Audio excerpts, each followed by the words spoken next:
kembali lagi bersama Detektif Nanda di Superbook Kids Club. Kalian lagi pada ngapain nih? Udah makan belum? Udah mandi belum? Kalau kalian belum makan, nontonnya bisa sambil makan kok, tenang aja. Tapi nggak kerasa ya, kita udah memecahkan banyak sekali pertanyaan. Seneng banget. Apakah hari ini kita ada pertanyaan lagi? Nah, baru diomongin. Kita langsung lihat aja pertanyaannya. Halo Detektif Nanda, halo agen Superbook. Perkenalkan nama saya dan aku Kava Siara Hulu. Saya bergereja di GKB Gunung Sitoli. Saya mau nanya nih, kenapa setiap hari kita harus mendengarkan firman Tuhan? Kan setiap minggu kita ke gereja dan mendengarkan firman Tuhan. Tolong dijawab ya, terima kasih, dadah. Betul sih, kalau kita di sekolah minggu ada baca Alkitab. Bahkan kita menghafal ayat Alkitab. Tapi itu kan cuma sedikit ya. Yaudah deh, kita langsung aja cari apakah jawaban dari pertanyaan teman kita ini. Mari kita mencari clue. Di mana?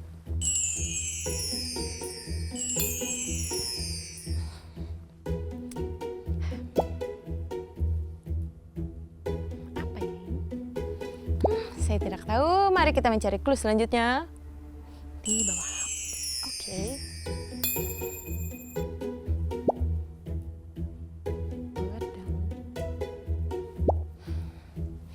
Bantu lagi, bantu lagi. Di atas. Oh. Set. Mochi. Wah, jadi lapar. Baiklah, karena semua clue sudah kita dapatkan, saatnya kita mencari artinya. Ayo kita berangkat.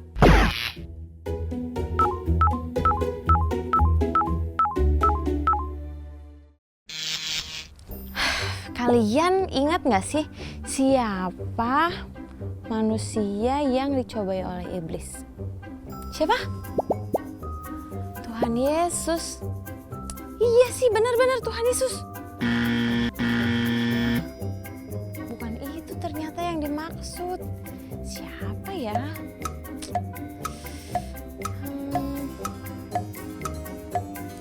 Siapa?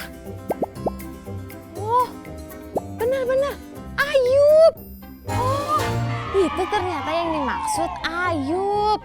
Seperti yang kita tahu nih, iblis kan menghadap sama Tuhan tuh, meminta izin untuk mencobai Ayub dan menguji apakah dalam keadaan terpuruk ia masih akan memuji dan percaya sama Tuhan atau tidak.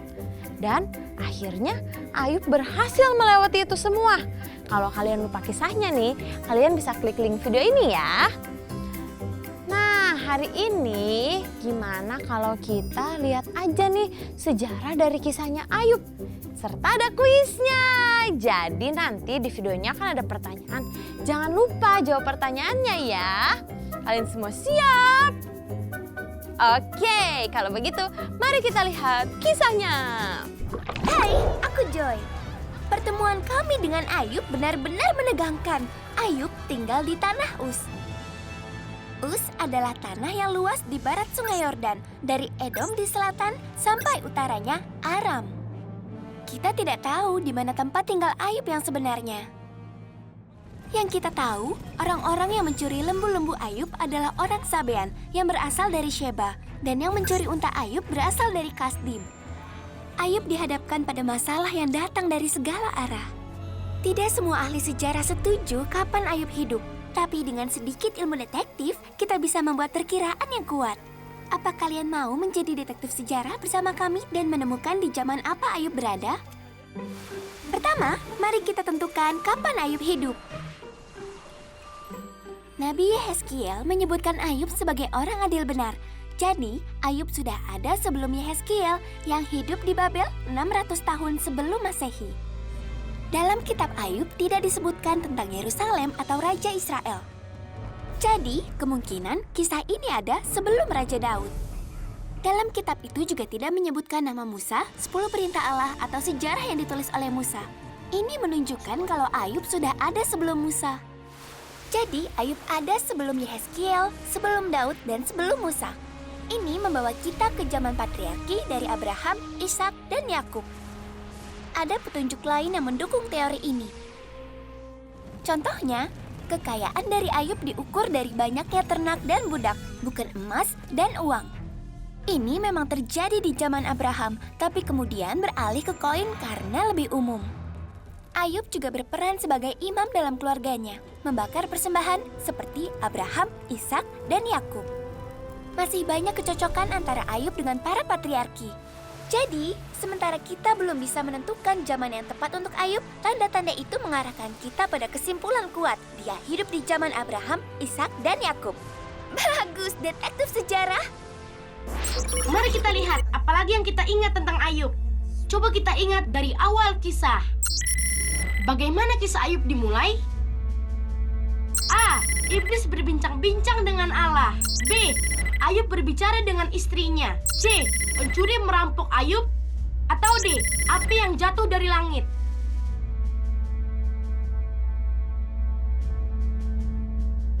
Jawaban yang benar adalah A. Iblis berbincang-bincang dengan Allah. Itu sang pendakwa. Apa yang dia lakukan di sini? Kenapa ia berani menunjukkan dirinya di hadapan Tuhan? Iblis datang menghadap Allah dan menantangnya dengan mengatakan kalau iman Ayub akan runtuh dalam pencobaan. Iblis adalah sosok yang kuat dalam Alkitab, berperan sebagai penggoda dan penuduh. Dia juga dikatakan sebagai penguasa dunia dan kuasa kegelapan. Kabar baiknya adalah kekuatan iblis di bumi akan berakhir. Dalam pertempuran terakhir, Yesus akan mengalahkan iblis sekali untuk selamanya. Be gone, Satan! Pertanyaan selanjutnya. Setelah dia mendapatkan kabar buruk kalau ternaknya dicuri, budaknya dibunuh dan anak-anaknya mati, apa yang Ayub lakukan? Apakah dia A. mengutuki Tuhan, B. menyalahkan istrinya, C. menyalahkan tetangganya, atau D. menyembah Tuhan?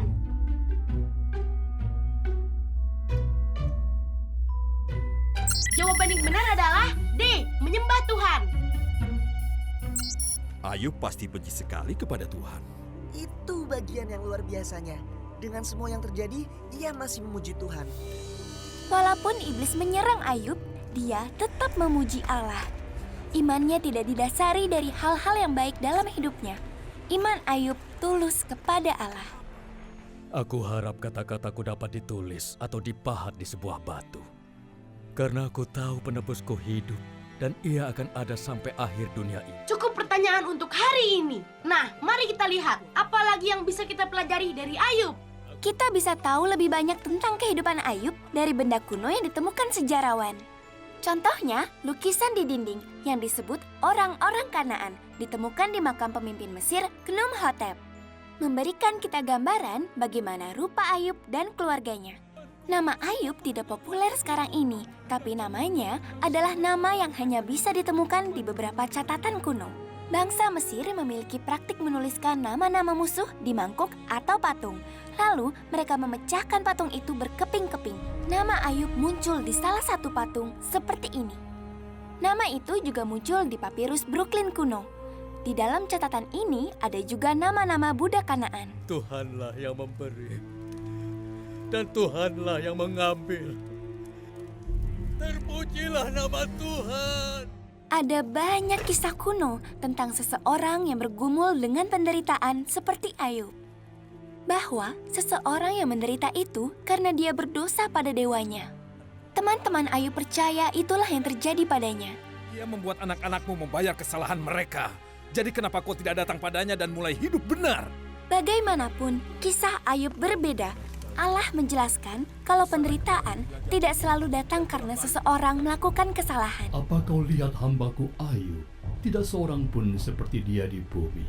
Tidak bersalah dan seorang yang benar dan ia menjaga integritasnya. Kisah yang hampir mirip dengan Ayub adalah Sajak Orang Baik yang Menderita, sebuah kisah dari Babel. Semua kisah kuno itu sangat berbeda dengan kisah Ayub. Dalam kitab Ayub, Allah turun dari surga dan berbicara. Mengapa kau berbicara banyak sementara kau tahu sedikit? Sekarang bersiaplah menghadap aku. Allah sangat berkuasa. Dia menciptakan surga dan bumi. Apa yang membendung laut dengan pintu ketika membuat keluar dari rahim? Ketika aku membuat awan menjadi pakaiannya, aku menetapkan batasnya dan memasang palang dan pintu. Ayub melalui masa-masa yang sulit, tapi dia tahu bahwa dia tidak sendiri. Dan jika Allah di pihak kita, siapa yang dapat melawan? Di dunia banyak pencobaan dan kedukaan. Tapi kuatkan hatimu, karena aku telah mengalahkan dunia. Siapa yang benar semua jawabannya? Angkat tangan. Wah, keren. Dari kisah Ayub ini kita belajar. Dia itu adalah orang yang saleh. Dan selama ini dia belajar firman Tuhan dan mendengarkan semua kebaikan Tuhan. Kuasa Tuhan dan kasih-Nya Tuhan dari apa yang ia baca dan ia dengar. Tapi ketika ia merasakan langsung semuanya itu, ia bisa tetap teguh. Ia punya pegangan dalam hidupnya sehingga ia tidak meninggalkan Tuhan. Bahkan ia malah jadi tambah percaya. Oh gitu ya. Jadi alasan pertama kenapa kita harus membaca Alkitab adalah supaya kita punya pegangan hidup sehingga kita bisa semakin mengenal Tuhan dalam setiap peristiwa yang terjadi. Keren ya, Ayub bisa seperti itu. Kita juga bisa seperti itu kalau kita mau membaca Alkitab dan mengenal Tuhan. Oke deh, selanjutnya kita lanjut cari clue deh. Kalian semua siap? Oke, ayo kita berangkat.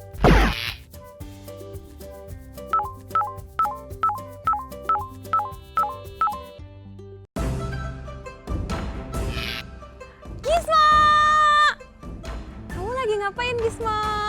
Aku lagi latihan bela diri, detektif. Oh begitu.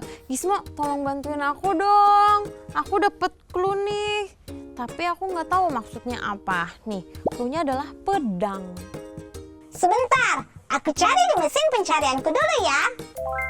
Pedang adalah sejenis senjata tajam yang memiliki bilah panjang. Pedang dapat memiliki dua sisi tajam atau hanya satu sisi tajam saja. Ada dua bagian pada pedang. Pertama, bilah. Bilah pedang adalah bagian penting pedang yang dapat digunakan untuk menyerang. Kedua, gagang. Gagang pedang adalah bagian untuk memegang pedang. Pedang sering digunakan pada saat berperang melawan musuh karena pedang bisa melindungi kita dari serangan musuh. Begitu. Tapi aku tuh dapat pertanyaannya tentang membaca Alkitab. Apa hubungannya ya? Tadi kan kata kamu pedang itu digunakan untuk melawan musuh. Kalau musuh kita itu kan adalah iblis, terus semua goda-godaannya dan juga dosa. Jadi dengan membaca firman Tuhan, kita bisa memiliki dasar dan pegangan untuk melawan iblis dan semua godaannya dong. Oh gitu maksudnya. Di dalam Alkitab, firman Tuhan disebut sebagai pedang roh yang dapat digunakan untuk melawan kuasa kegelapan.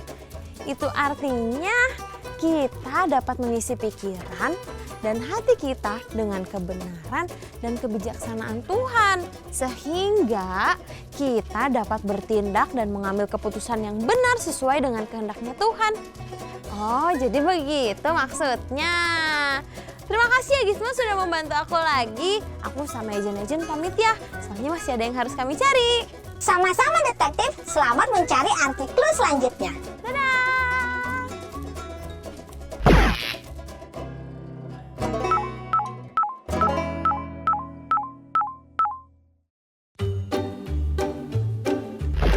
Halo, Profesor Rena. Aduh, Enak banget. enak kan? Buat apa nih? Aduh, aku lagi buat cemilan nih detektif, kan aku lapar banget. Wah, aku juga mau dong. Mau. Profesor mau buat apa nih? Aku mau buat mochi dari es krim. Kesukaan aku. Oh Aku iya. mau dong. Gimana caranya? Caranya gampang banget. Jadi kita tinggal masukin es krim ini 5 sendok makan ke Teflon. Nih, tadi aku udah masukin 4 sendok, sekarang sendok terakhir. Nah, Kita tunggu sampai cair. kita aduk sampai cair. Kita aduk ya.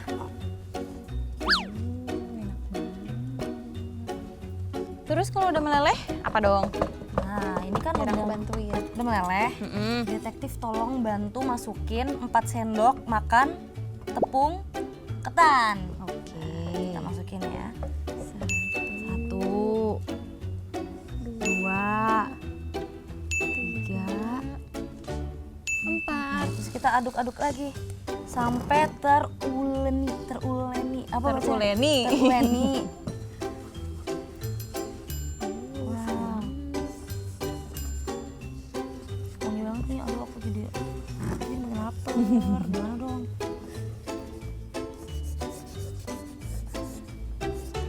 Tadi kan lengket ya.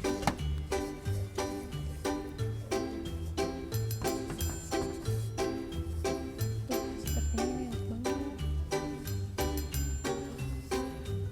Ini sepertinya sudah teroleni. Teruleni ya? Sudah teruleni. ya.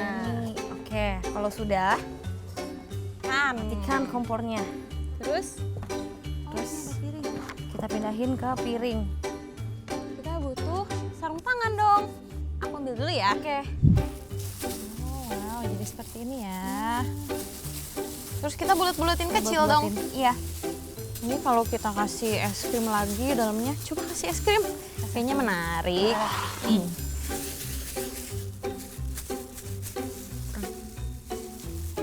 Nah, jadi deh. Jadi kayak dimsum ya. Iya, kayak dimsum coba.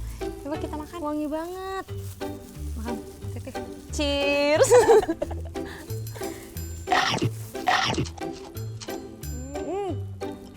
Enak.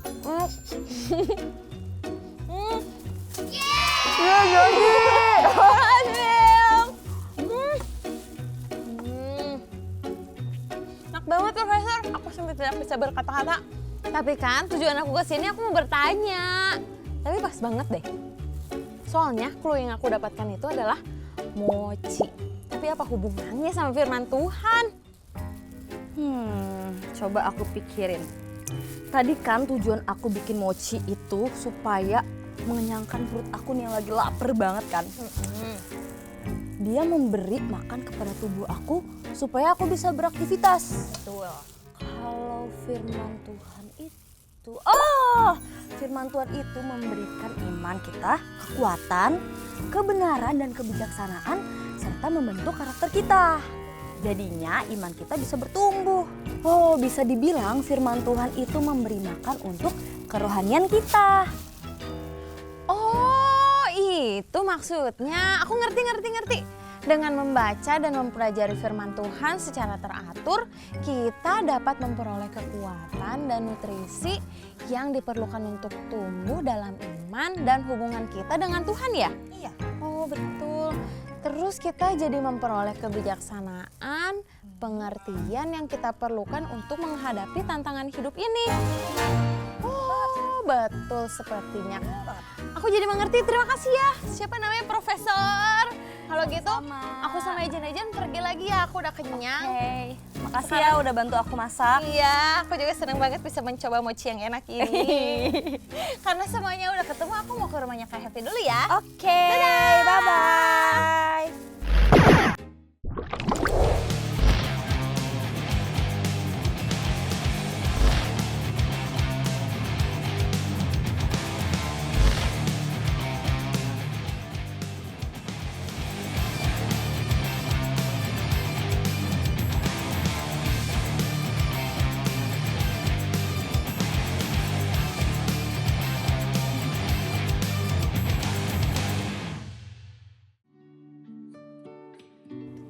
Yes, kamu udah siap belum buat lomba minggu depan?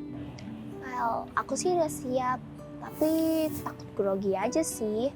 Apalagi kalau udah ketemu lawan yang besar, pasti aku takut banget. Iya sih, aku juga sama. Lagian kan, bisa kita udah latihan. Kita bolos aja yuk. Soalnya teman-teman lain juga mau bolos. Aku juga soalnya udah capek banget latihan mulu. Tapi kalau misalnya kita bolos, kan ketinggalan materi. Ya, nggak apa-apa lah, sekali-kali aja. Ya udah deh, aku pikir-pikirin dulu. Ayo kita latihan lagi. Ayo. Halo Kesya. Kamu mau pulang?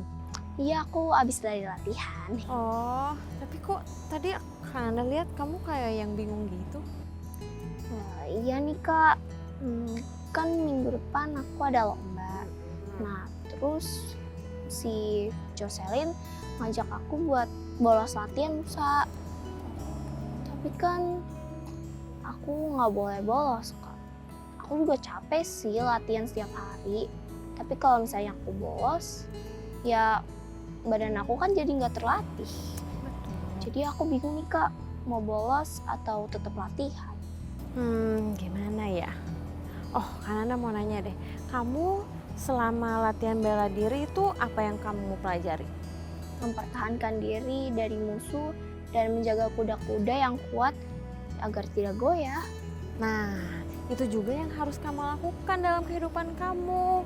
Kamu harus bisa mempertahankan diri dari godaan-godaan dari teman-teman yang mungkin kelihatannya itu membuat kita nyaman, membuat kita senang, tapi sebenarnya salah. Jadi kita harus punya kuda-kuda yang kuat supaya bisa menolak itu semua. Nah, terus gimana caranya biar kita bisa mempertahankan diri kita dan mempunyai kuda-kuda dalam kehidupan, Kak? Caranya adalah kita harus terus baca Alkitab. Karena kan di Alkitab tuh Tuhan kasih tahu tuh mana yang boleh dan mana yang enggak kan. Nah, kalau kita udah tahu, kita jadi punya pegangan tuh, punya kuda-kuda yang kuat buat menolak semua hal-hal yang enggak sesuai sama Alkitab. Jadi kita bisa terus mempertahankan diri menjadi anaknya Tuhan. Oh, oke deh Kak. Mulai hari ini aku akan rajin baca Alkitab dan menolak segala yang Tuhan gak mau. Wah, keren-keren. Yaudah, kamu mau pulang? Iya Kak. Dadah, hati-hati ya.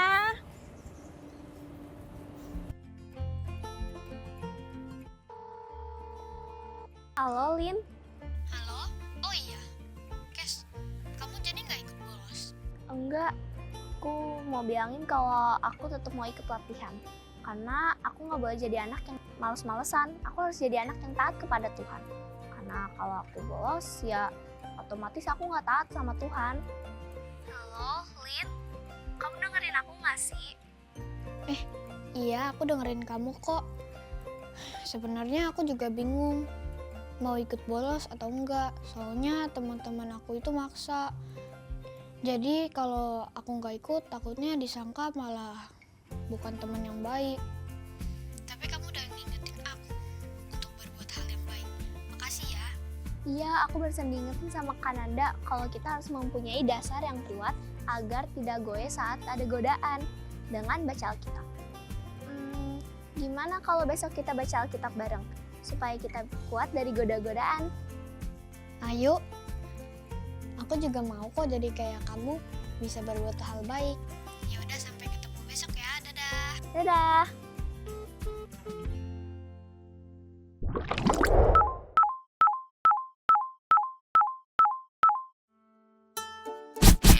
Kak Hevi. Halo Kananda, ada apa nih Kananda? Seru kali nih. Aku mau laporan karena laporan apa ini? kita berhasil menemukan arti dari 3 clue hari ini. 3 clue hari ini, berarti adik-adik di rumah juga pasti lagi penasaran nih Bu, 3 clue apa ini yang Kananda akan bagikan hari ini? Oke, lanjut Kananda. Jadi hari Iya. ini aku dan agent-agent itu belajar tentang kenapa sih kita itu harus membaca firman Tuhan. Penting banget pasti Yalah, dong. jelas. Nih, Iya. jadi alasan yang pertama itu Ada. adalah karena kita jadi punya pegangan hidup sehingga kita bisa semakin mengenal Tuhan dalam setiap peristiwa yang terjadi. Betul. Terus nih yang kedua Kedua. adalah dengan membaca firman Tuhan kita itu bisa melawan semua godaan-godaan iblis karena kita tahu mana yang boleh dan mana yang tidak boleh kita lakukan. Betul sekali Kananda. Nah, terakhir nih adalah kita mendapat makanan rohani yang bisa membuat kita terus bertumbuh dan berbuah. Berbuah, wah, berarti jadi berkat dong ya. Betul. Betul sekali. Nah, Alkitab yang adalah firman Tuhan itu harus kita tanam di dalam hati kita, yang kita renungkan dan juga kita lakukan supaya kita juga bisa berbuah dan membawa semakin banyak orang-orang yang percaya sama Tuhan Yesus. Gitu kan, jadi banyak jiwa-jiwa dimenangkan untuk kemuliaan nama Tuhan. Gimana adik-adik yang di rumah dan juga detektif Nanda kalau kita nyanyikan satu lagu yang berbuah. Itu awalnya apa sih kan Nanda ya? Firman Tuhan ada di hatiku. Wow, oke sama-sama adik ya. Ya yuk sama-sama berdiri kita nyanyikan lagu ini. Oke.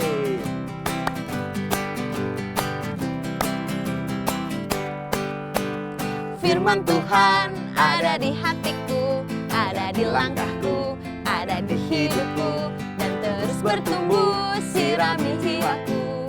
Berbuah, berbuah, berbuah, berbuah, berbuah, berbuah, berbuah, berbuah, oh oh oh oh. Lagi. Firman Tuhan ada di hatiku, ada di langkahku, ada di hidupku, dan terus bertumbuh sirami jiwaku. Berbuah, berbuah, berbuah, berbuah, berbuah, berbuah, berbuah, berbuah, oh oh oh oh. Lari. Dari awal. Firman Tuhan ada di hatiku, ada di langkahku, ada di hidupku, dan terus bertumbuh sirami jiwaku. Berbuah, berbuah, berbuah, berbuah, berbuah, berbuah, berbuah, berbuah, ya. berbuah, berbuah, berbuah, berbuah, berbuah, berbuah, berbuah, berbuah, oh oh oh oh oh oh oh oh oh. Sekali lagi, oh oh oh oh. Yeah. Tepuk tangan dong semua. Jadi lagu ini bukan cuma dihafalin tapi harus benar-benar jadi berkat untuk berbuah semakin banyak lagi. Betul. Terima kasih ya Ejun sudah membantu detektif Nanda untuk menemukan jawaban dari pertanyaan kita hari ini. Kak Nanda dan Kak Evi juga mau berterima kasih sebanyak-banyaknya nih untuk papa, mama, dan kakak-kakak semua yang terus dengan setia bersama Superbook Indonesia mendukung pemuritan anak di Indonesia dan menjadi dampak untuk mereka semua. Kami juga mau mengajak untuk papa, mama, dan kakak-kakak yang tergerak hatinya untuk kita sama-sama menjadi berkat untuk anak-anak di Indonesia. Papa, mama, dan kakak-kakak bisa scan QR Code yang ada di sebelah sini. Supaya semakin banyak anak yang mengenal Tuhan dan percaya kepadanya. Betul sekali Kak Nanda.